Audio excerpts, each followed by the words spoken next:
Gentlemen, welcome to the 2016 series of the Quramo Conference.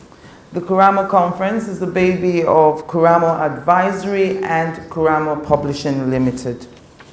Now let me tell you a little bit about what the conference is and what it seeks to achieve. This conference has three objectives. First, to exchange ideas. Secondly, to encourage improvement, and thirdly, to influence change. It is a forum that draws experts from all disciplines, from the public and private sectors. And it is designed to be a unique and African platform for global thinkers. We want global thinkers to exchange and share influential ideas, build knowledge, and stimulate new development. This year, 2016, the theme of the Quramo Conference is People Power, Human Capacity for Africa. We'll be examining issues relating to the human capacity requirements for today's African economies. In Africa generally, we know that people are our largest resource, but is this a gift or a burden? What are the skills that Africans need for the future? Will they be creative skills or applied skills? And what exactly does business need from our educational system here in Africa? How do we invest to create and nurture people for the economy of the future? What can we learn from experiences in Asia and Europe? These and more are some of the questions we'll be answering today at this year's Quramo Conference.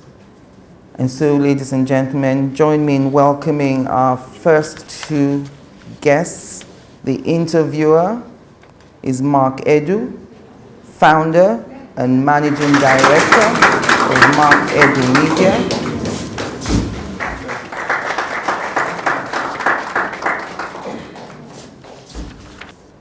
And Mr. Edu will be interviewing Harish Aswani. He is the current managing director of Toleram Group of Nigeria, a company he joined in 1984. In case you didn't know, Toleram Group of Nigeria are the manufacturers of Indomie. Mr. Aswani is also the Honorary Consul General for Singapore in Nigeria. He's been Consul General since 2006. He's a holder of a national honor, member of the Federal Republic since 2006 as well. He holds a bachelor's degree in business from the University of Texas, graduated in 1984, and holds a chieftaincy title granted to him by the Olota of Ota. He is the Bagbile or Korede of Ota.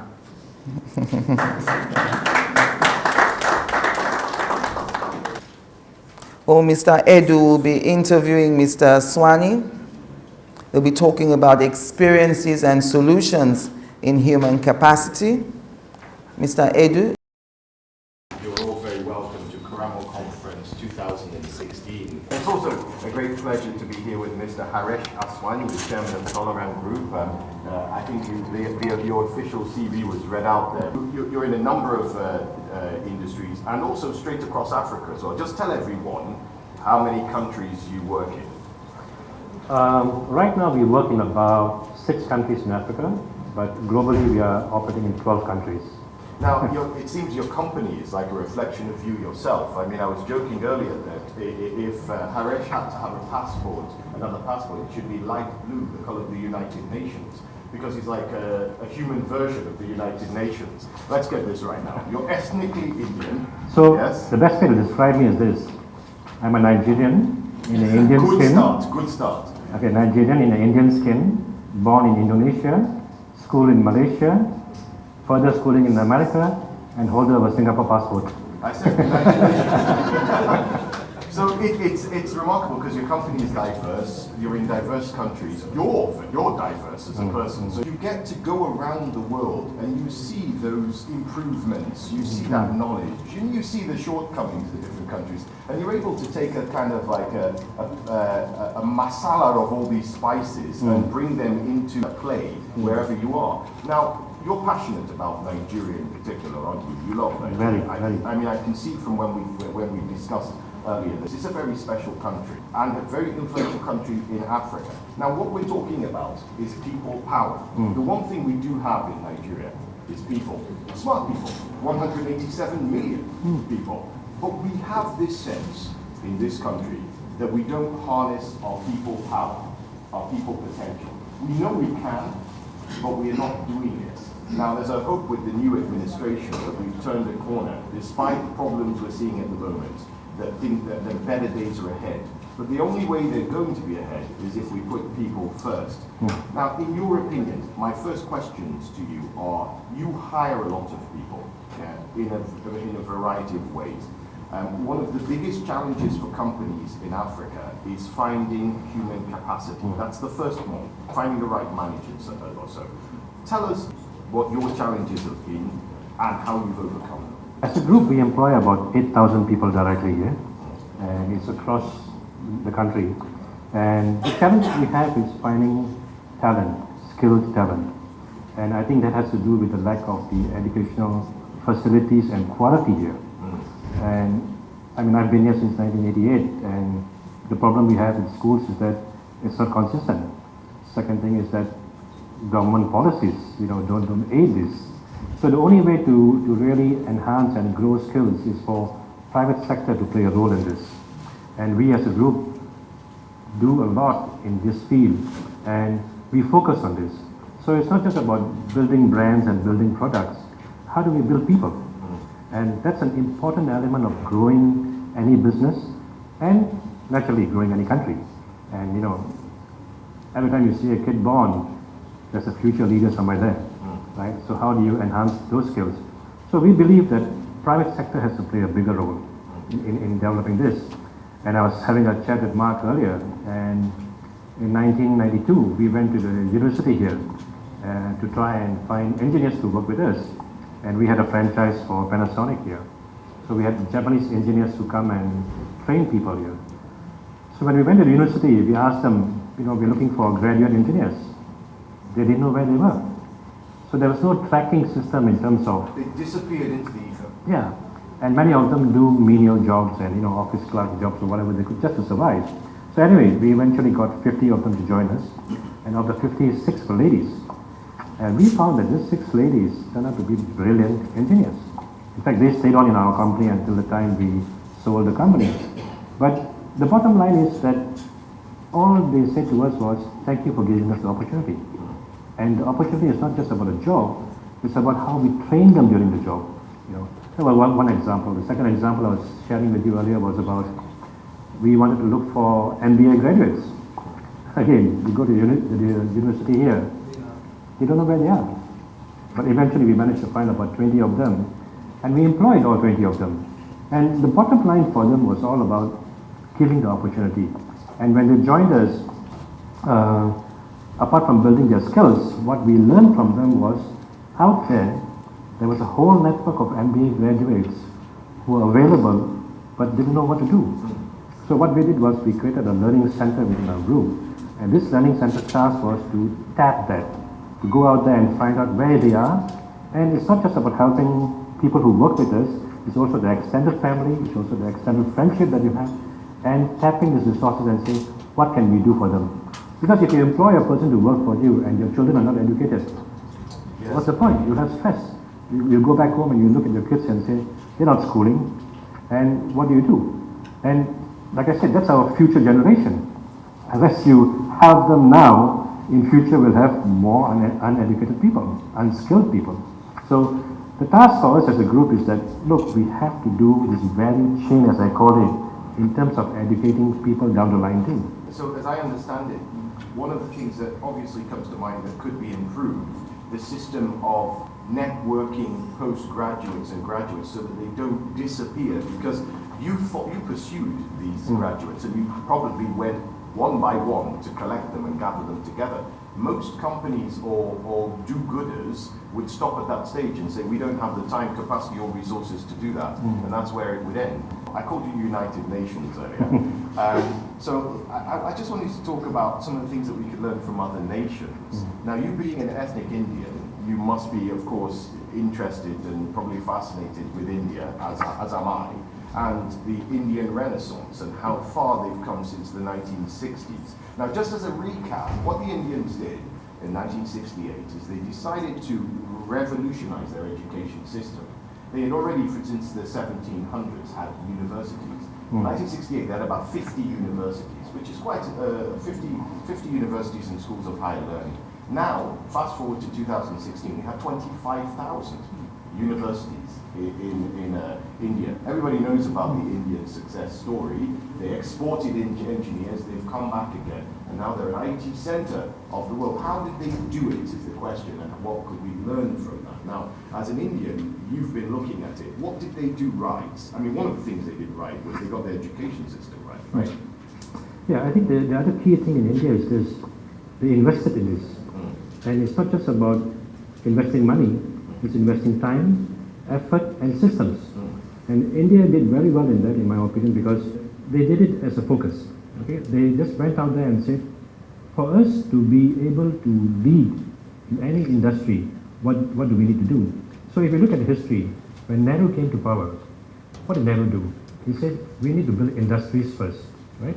To build industries, you need to have the foundry industries. So what did he do? He created what they call the steel mills, the cement plants, the basic feedstock that could grow industries in India. The same thing he did with education. He realized that if you don't have educated people, you cannot compete in this world. And this wasn't just higher education, also vocational education. Vocational. India's big success, in my opinion, is vocational education. In fact, they came out to Nigeria here to offer vocational education in the early 80s. And it started off very well, from what I know, but again, just died off, because again, there was no continuity and there was no effort to pursue this.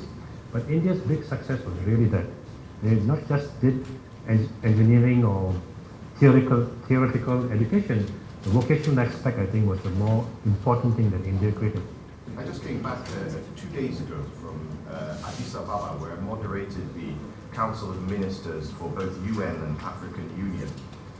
Two of the things that they were talking about, one was skills improvement, just this, and the other one was regional integration. I'll get to regional integration in a minute because it's important to Africa and Nigeria. One of the statistics that came up that was very surprising was that almost 90% of the graduates that come out of Africa don't do science and technology. They're doing other skills. They're actually getting the graduates in what India did quite the opposite, because there was a real focus on science and technology. I just want to hear from you, in your opinion, what's the balance? Do we need to become a science and technology center in the same way that India did and to some degree China did? Or is it a mix of both? What is it in your opinion? It's very interesting you talk about Ethiopia. Do you know what is the literacy rate of women in Ethiopia? Women? Yeah. You mean in terms of women being literate? Being literate? In Ethiopia, no. 90%. 90% of women are literate in Ethiopia. You know what's the rate in Nigeria? No. 20%. Wow. These are facts. Okay? In Malawi, it's 60%. And I say this, sorry, I'm changing subject a little bit, but it's important for businesses to understand what are the demographics of a country, what are people doing in the country, what is education level in the country. It's not just about doing businesses. If you understand what goes on in the country, for example, how do we survive in Nigeria with $2 a day? Right? We have to look at that because the productivity level in Nigeria is very low. Yes. If you take productivity level per hour, in Europe it's about $60, in America it's about $40, in Nigeria it's $3.50. So unless one understands this statistics of what is really on ground, so it's not just about us talking about Nigeria being the biggest economy in Africa. That's immaterial to me. What is the real on ground that is important to us to understand? So if you look at a person having $2 a day, how is he going to spend the $2 a day? What is he going to do with it, or he or she? Subsistence. Subsistence. You know. So for me, what Nigeria really needs more is actually vocational, more than just theory. Because if you go to a school in Nigeria, what happens? The teacher sits there, open your book, read your book. Yes. You know, there's no interactive. Yeah, it's gurging and then regurgitating. Yeah. Regurgitating. Yeah, because we do. But I blame the missionaries, personally. I think it goes back to the education, Western education in Nigeria and across Africa was created by missionaries, by Christian missionaries. And it was God the Father, the Son, the Holy Spirit, 1 + 1 is 2. And I think that if you go into schools today, you largely see that kind of structure. You don't see a system where people have critical thinking, where students are free to, maybe in some schools, but the vast majority you don't. You're getting people that are going into the work environment that don't know how to critically think and don't have the confidence to step out. And managers who are just like teachers who manage with micromanage almost and don't free the employees to allow them to actually contribute to their maximum. So you've got a repetition from what you see at schools. But you see, Mark, what the colonial system left us was an education system. At least, yes. What did we do with it?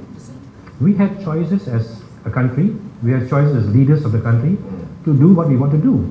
You had the resources, you had the money, you had the population to do it. You had an educated population in Nigeria. You had the will to. Okay, I mean, there are a lot of Nigerians in diaspora here who are doing very well. If you go out there, I mean, for example, in Singapore, there are 100 Nigerians who are professionals living in Singapore. Okay, and they take the top ranks of these places of jobs in Singapore. If you go to America, 6 million Nigerians live there. I didn't know that. 6 million Nigerians in America. And in UK, it's a bit above 2.5 million, I think, if I'm not wrong, the last figure. They're all successful people in a way, right? For them, but to come back here and do what?